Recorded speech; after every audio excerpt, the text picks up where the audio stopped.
سورہ المؤمنون کا آغاز ہوگا اور اس میں بتایا گیا ہے کہ عمل و کردار کے پیکر مسلمان جو ہیں ان کو اللہ نے کامیابی کی بشارت سنائی ہے کہ ایسے لوگ نماز میں خشوع اختیار کرتے ہیں اور بیہودہ بات سے اعراض کرتے ہیں، زکوٰۃ دیتے ہیں، پاک باز ہوتے ہیں، امانت اور وعدے کی پاسداری کرتے ہیں، نمازوں کو پوری شرائط و آداب کے ساتھ ادا کرتے ہیں۔ یعنی یہ ان کی علامتیں بتائی ہیں کہ جو کامیاب لوگ ہیں، جو دونوں جہان میں فلاح پانے والے ہیں۔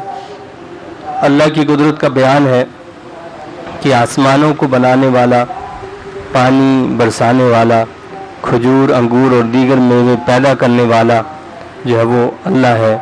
اسی نے یہ ساری چیزیں، یہ رنگ برنگ کے پھول، یہ ساری چیزیں پیدا فرمائی ہیں۔ سیدنا نوح علیہ السلام کی رسالت کا ذکر کیا کہ ان کی قوم نے اعتراض کیا کہ یہ انسان ہو کر رسول کیسے ہو سکتے ہیں۔ قوم کی مسلسل نافرمانی پر اسے غرق کر دیا گیا۔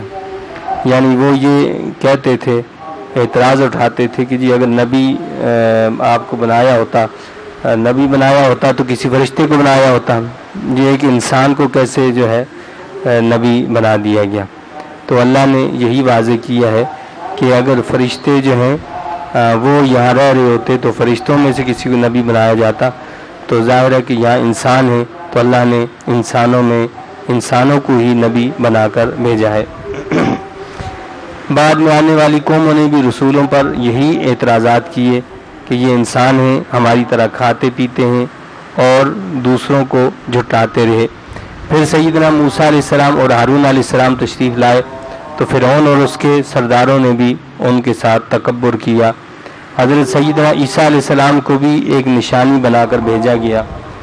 تمام رسولوں کو پاکیزہ چیزیں کھانے کا اور عمل صالح کرنے کا حکم دیا گیا۔ یعنی اللہ نے اپنے نبیوں کو بھی جو طیب چیزیں، پاکیزہ چیزیں کھانے کا حکم دیا۔ یعنی کھانے میں پاکیزہ چیز کا اہتمام، حلال چیز کا اہتمام یہ نہایت ہی ضروری ہے، کیونکہ اگر کھانا ہی پاکیزہ نہ ہو اور کھانے والی چیز ہی حلال نہ ہو تو حرام جو ہے وہ جس جسم میں جاتا ہے تو پھر کوئی عبادت قبول نہیں ہوتی، کوئی نماز قبول نہیں ہوتی، اور ایسے جسم کو مستحق بتایا گیا ہے جہنم کا۔ تو سب سے پہلی چیز جو ہے وہ اسلام میں پاکیزہ، طیب اور حلال رزق ہے۔ دین شروع سے ایک اسلام ہی رہا ہے، لیکن لوگوں نے اختلافات پیدا کیے۔ یعنی دین آدم علیہ السلام سے لے کر حضور نبی کریم صلی اللہ علیہ وسلم تک ایک ہی تھا اور وہ اسلام تھا، کوئی الگ دین نہیں آیا۔ لوگ ہماری آیات کا جو انکار کرتے ہیں اور کہتے ہیں کہ ہم اہل حرم ہیں اس لیے ہمیں عمل اور حق قبول کرنے کی ضرورت نہیں، تو یہ بھی عجیب سی بات ہے کہ جو لوگ حرم کی خدمت کرنے والے تھے تو وہ اللہ کی آیتوں کا انکار کرتے تھے، وہ قرآن کا انکار کرتے تھے، وہ اللہ کے نبی صلی اللہ علیہ وسلم کی تعلیمات کا انکار کرتے تھے۔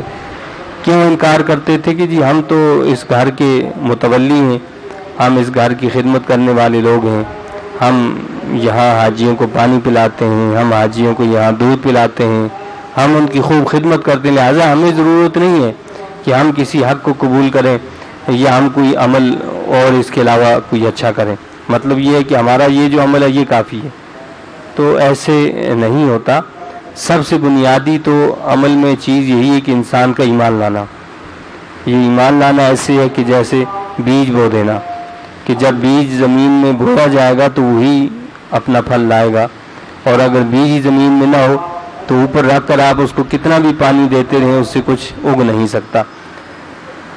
تو اللہ تعالیٰ نے واضح کیا ہے کہ لوگ حضور انور صلی اللہ علیہ وسلم کے فضائل سے واقف ہیں، لیکن واقف ہونے کے باوجود ان پر ایمان نہیں لاتے اور حق کو ناپسند کرتے ہیں۔ قدرت الہی پر غور کرنے کا حکم دیا ہے، فرمایا کہ وہ اللہ ایسا ہے کہ جو ہر پوشیدہ اور ظاہر کو جاننے والا ہے۔ تو اس رب کی قدرتوں پر غور کرو تو تمہیں معلوم ہوگا کہ اس کائنات کا واحد و یکتا الہ ہے، وہی معبود ہے اور کوئی معبود نہیں ہے۔ اللہ تعالیٰ سے دعا اور التجا ہے کہ اللہ تعالیٰ ہمیں ان تعلیمات کی سمجھ عطا فرمائے اور ان کے مطابق عمل کی توفیق عطا فرمائے. آمین. وآخر دعوانا الحمد للہ رب العالمین.